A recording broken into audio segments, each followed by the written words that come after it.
Hello everyone, and welcome to my The Bold Fans channel. I hope everyone is having a wonderful day. Before we begin, please hit the subscribe button and give this video a thumbs up. B&B spoilers. Will an inebriated person unintentionally deceive Electra once more? According to previews for The Bold and the Beautiful, Electra and Ivy Forrester will be packing their bags and traveling to San Francisco for a few days of work next week. This implies that Will Spencer and Dylan will be at home alone. And anything can happen. Will and Dylan will play while Electra Forrester is away. Electra Forrester's warning last week on the CBS soap opera. Electra disclosed that she and Ivy Forrester needed to spend a few days in San Francisco. She cornered Dylan and told her to stay out of her boyfriend's house and in the garage apartment while she was away. Electra was reassured by the homeless art teacher that she had nothing to worry about, and they even shared a hug. However, everyone is aware that Electra Forrester ought to be concerned. Spoilers for The Bold and the Beautiful have long suggested that Will and Dylan would make love. The last time Will cheated on his girlfriend, Luna Nozawa took advantage of him while he was as inebriated as a skunk. On the CBS soap opera, is history going to repeat itself? Will and Dylan's wild night. Dylan will never honor his pledge to Electra to avoid Will's house while she is away. What happens, though, if the two roommates decide to go out for drinks at Il Giardino or open a bottle of champagne? Will Spencer appears to be a light-hearted person who enjoys having fun. Will he overindulge in alcohol and unintentionally cheat on his lover once more? While Electra is out of town, will Dylan avoid her man? Could she find them sharing a bed when she got home? Michael Fairman with Kimberlyn Brown, Sean Cannon, and Rebecca Budig of B&B. To reveal Deacon and Taylor's covert romance and the impending storm once Sheila finds out, 3 Bold and the Beautiful stars will go live. On Tuesday, January 27th, Michael Fairman will host a YouTube live event with Kimberlyn Brown, Sean Cannon, and Rebecca Budig from The Bold and the Beautiful. The 3 of them will talk about the escalating consequences of Deacon and Taylor's romance and what it means for Sheila, who feels that her marriage has finally turned around.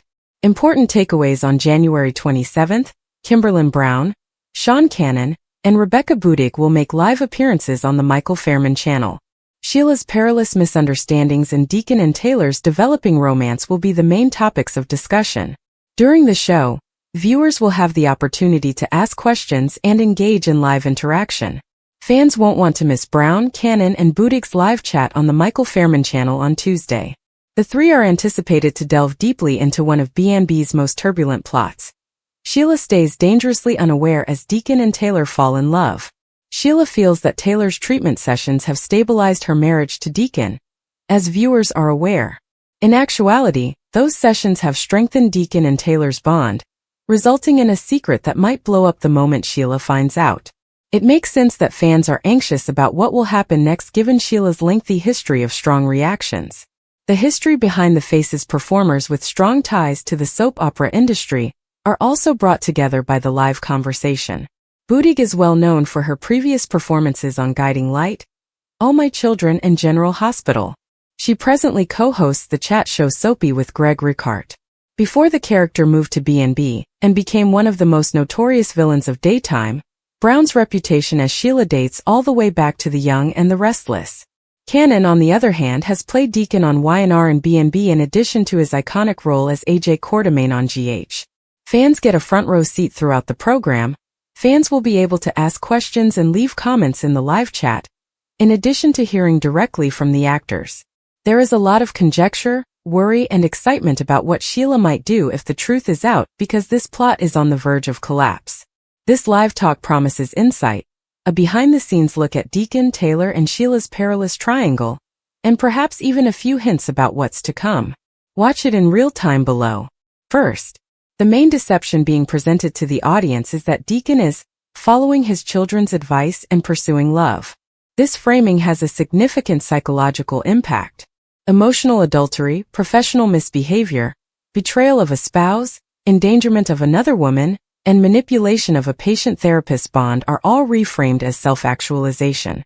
To put it another way, Deacon is not dishonest. Taylor is not acting unethically by choosing happiness. Sheila is not being deceived. Rather, she is opening her heart again. This is not narrative. She is an obstacle to true love. Moral laundering is what this is. 2.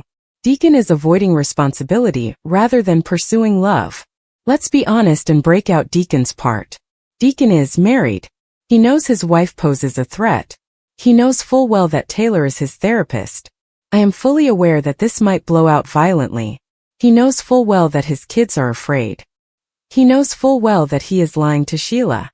Nevertheless, he is opting to keep the marriage together. Continue your therapy. Continue to be emotionally close to Taylor. Keep things private. Preserve believable deniability.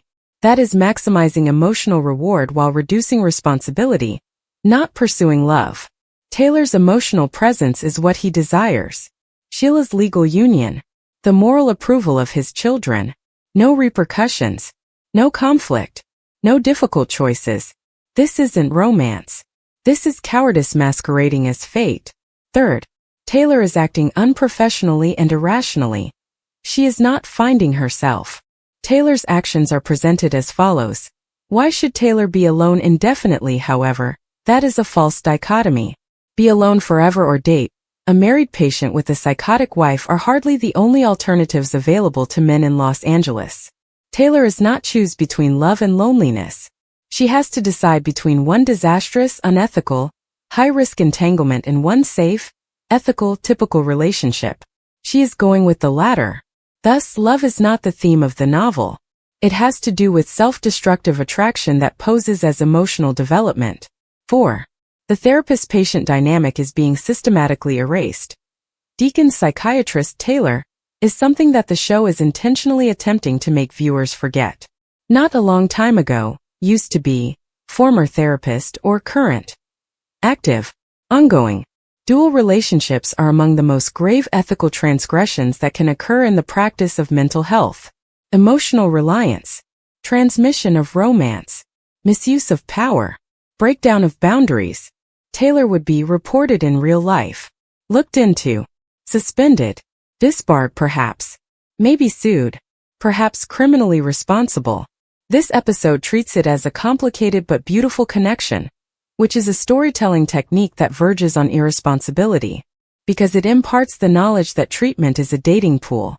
Romantic currency is that emotional vulnerability. That power disparity in the workplace is attractive. Drama is not what that is. Narrative malpractice is what that is. 5th, the show's subtle method is to reframe Sheila as a time bomb, threat, monster, or force of nature. This way, when Sheila is deceived, her emotional response is pre-invalidated. Meaning, this is psychologically manipulative writing since the audience has already been indoctrinated to believe that, well, whatever she feels doesn't count, because she's crazy, before Sheila even realizes she's being betrayed. Because it takes away her right to be angry. She is entitled to mourn. She has the right to betray. Her humanity is a right. Not because she shouldn't be held responsible for her past. However, in order to legitimize the affair, the story must degrade her. 6. The enlightened Sheila theory is actually more subversive than violent Sheila. What if Sheila doesn't blow up? This is a much more intriguing idea than what the program is probably going to do. What happens if she passes out? What happens if she starts to feel depressed? What happens if she absorbs it? What happens if she breaks? It would be radical, because it would compel the story to address the emotional cost of betrayal, a villain's humanity, Deacon's harm, Taylor's moral decay, Steffi and Hope's moral duplicity. A despondent Sheila poses a moral threat rather than a physical one. Consequently, she is not the monster. She is the one who gets hurt. Abruptly, Deacon is the antagonist. The unscrupulous manipulator is Taylor. The children are facilitators. Everything must be reconsidered by the audience. For this reason, the show is unlikely to succeed, because the moral framework of the plot would be completely destroyed in that rendition. 7. The unpredictability argument is a smokescreen according to the spoiler language. Soap operas aren't built on the expected. However, this is untrue. Predictable archetypes are the foundation of soap operas. Betrayals in cycles. Recycled triangles. Recognizable moral roles. Villain dynamics that are safe. We will surprise you emotionally, but not structurally, means that Sheila will continue to be the antagonist. Taylor will continue to be the victim. The romantic hero will always be Deacon. Steffi will continue to be the guardian. Hope will continue to be the facilitator. The specifics could change. The result won't. That isn't unpredictable. On the same template, that is a cosmetic variation. 8. Another narrative inconsistency is the Deacon and Sheila were soulmates issue. For years, the show developed Deacon and Sheila as two misfits. Two damaged individuals. There are two rejections.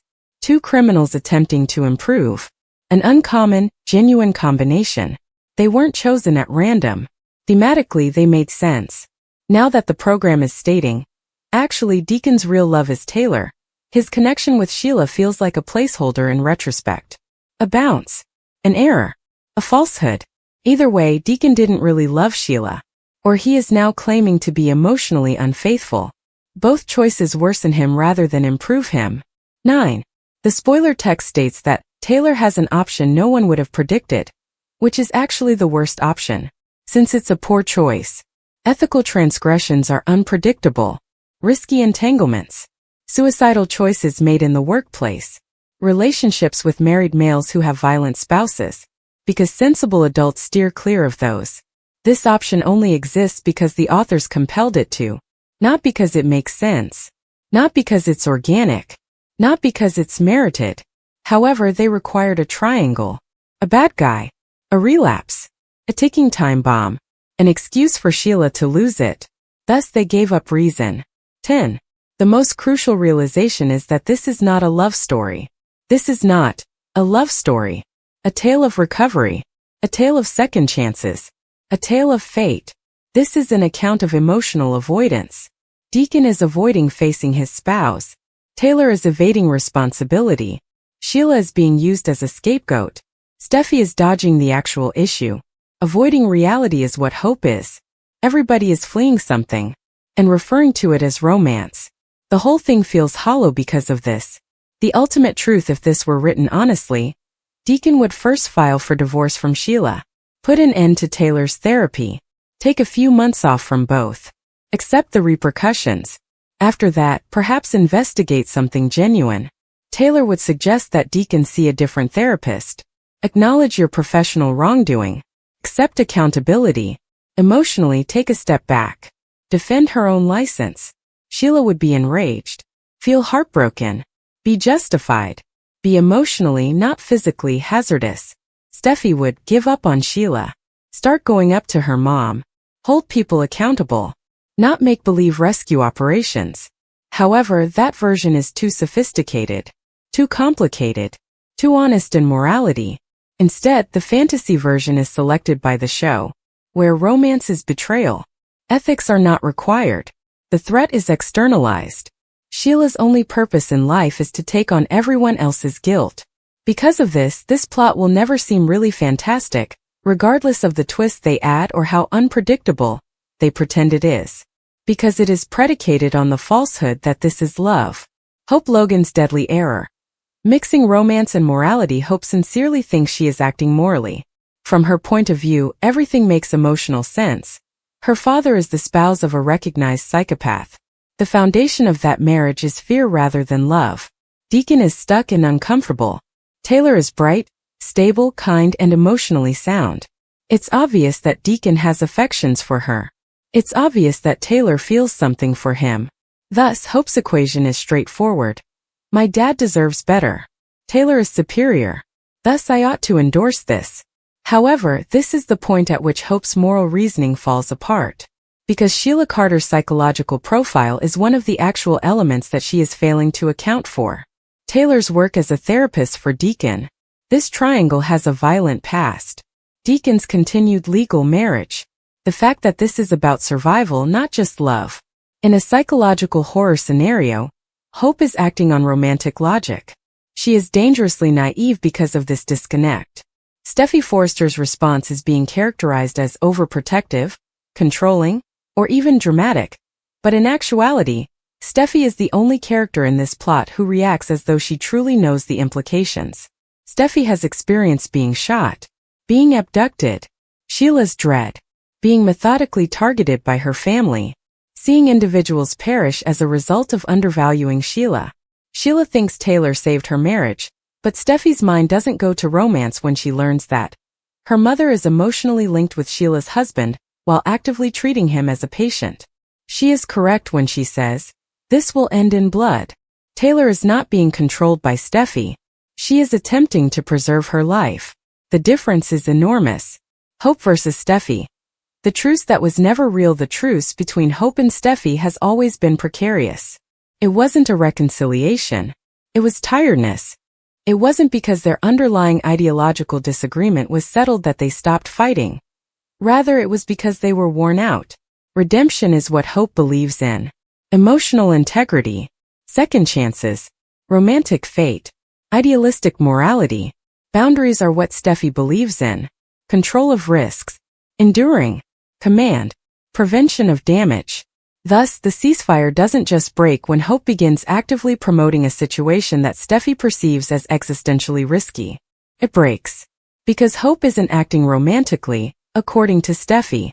She is treating Taylor's life carelessly, and Steffi will never be able to forgive it. The real ticking time bomb is that Hope has unintentionally turned herself into the antagonist in two different stories. In Steffi's story, Taylor is being pushed into danger by Hope. Hope is the one attempting to ruin Sheila's marriage in her story. Being there is extremely risky, because Hope is no longer merely a bystander. She acts as a catalyst. Additionally, Sheila and Steffi are both women who take drastic measures in response to perceived threats. Simply put, in quite different ways. Steffi's retaliation will be surgical, not emotional. If Steffi chooses to get revenge on Hope, she won't do it by yelling or fighting. She will cut off resources in order to do this. Hope for the future is the most obvious objective. The line could be killed by Steffi. Take Hope out of Forrester. Use creativity to marginalize her. Put her in a professional isolation. Make her unimportant inside the organization. It wouldn't even appear personal on paper, but she can easily defend it with excuses like conflict of interest, company restructuring, budget concerns, and creative redirection. But don't misunderstand. The intention would be quite personal. If Hope wants to play with my mother's life, I will play with her entire career, according to Steffi, and Hope isn't ready for that. Steffi's retaliation is corporate. Sheila's would be something else. Sheila is taking psychological, emotional, and possibly bodily revenge. The true nightmare starts there. Because Deacon has affection for Taylor, Sheila will eventually find out. Taylor is attracted to Deacon. His kids are supporting him. He is being actively pressured by Hope to leave her. She'll see more than just treachery. She will perceive a plot. Sheila does not deal with emotional distress in the same way as other people. She doesn't experience grief. She refuses to accept. She doesn't separate. She has an obsession. She becomes obsessed. She aims.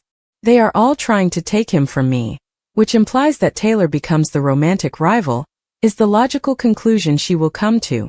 Hope turns into the catalyst. Deke turns into a traitor. Steffi becomes the adversary. There isn't a love triangle there.